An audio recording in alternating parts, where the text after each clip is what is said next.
kaming lahat. Di na kami upo.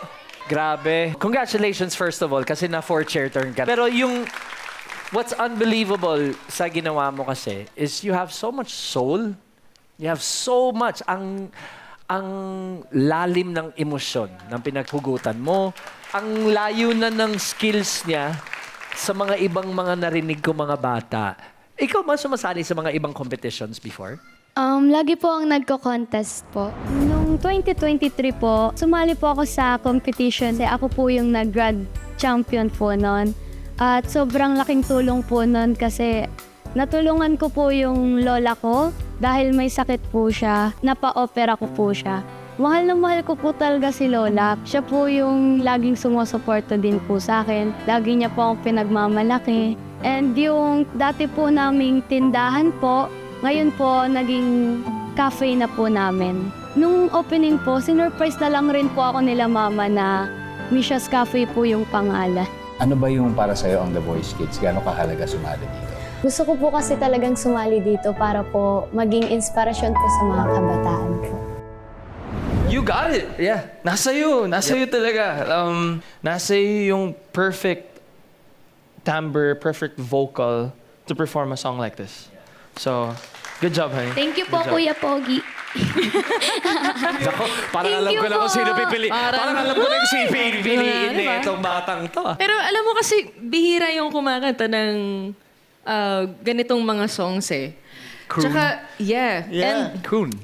And first time in a long time kong nakarinig na ganitong female version. This is sung by a male singer. Kaya nga, pero paano pag ikaw ang kakanta, Julie? Sige nga.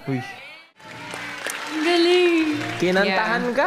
Kinantahan ako, sinampulan na tayo. Pwede natin gawin yan.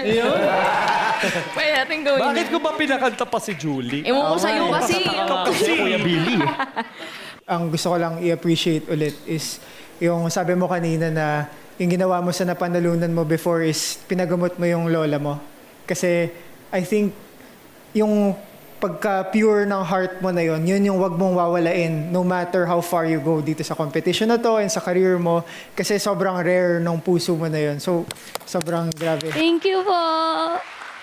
Ako, 25 years kong ginamot ang tatay ko bago namatay.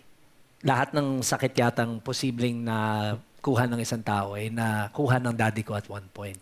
So I know exactly how it feels. Iha, tandaan mo lang, kailangan laging may matitira para sa iyo. Take care of yourself and then bibigyan ka ng maraming blessings para tumulong sa maraming tao. Ang laki ng tulong mo sa amin. Yes, keeping us more inspired and motivated.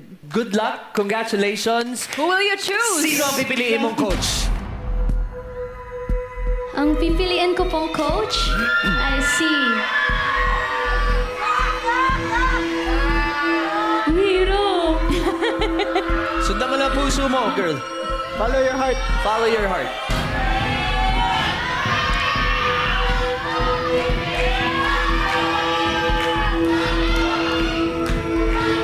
Coach Julie po.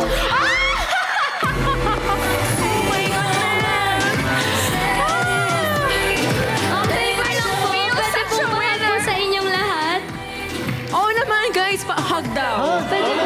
Siyempre naman. Congratulations, baby.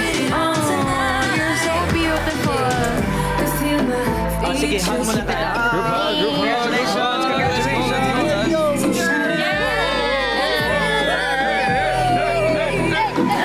Welcome to Jules Squad. This is for you. Welcome to TVK.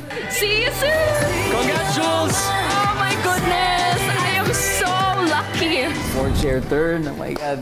Nahirapan ka ba pumili? Nahirapan po talaga ako kung si Zach po or si Julie po. Good vibes agad ang hinatid ni Misha dahil kumpleto na ang Jules Squad. Ano naman kayang emosyon ang nag-iintay para sa susunod na Kiddie Talents? Handa na sila for their big moment dito sa The Voice Kids.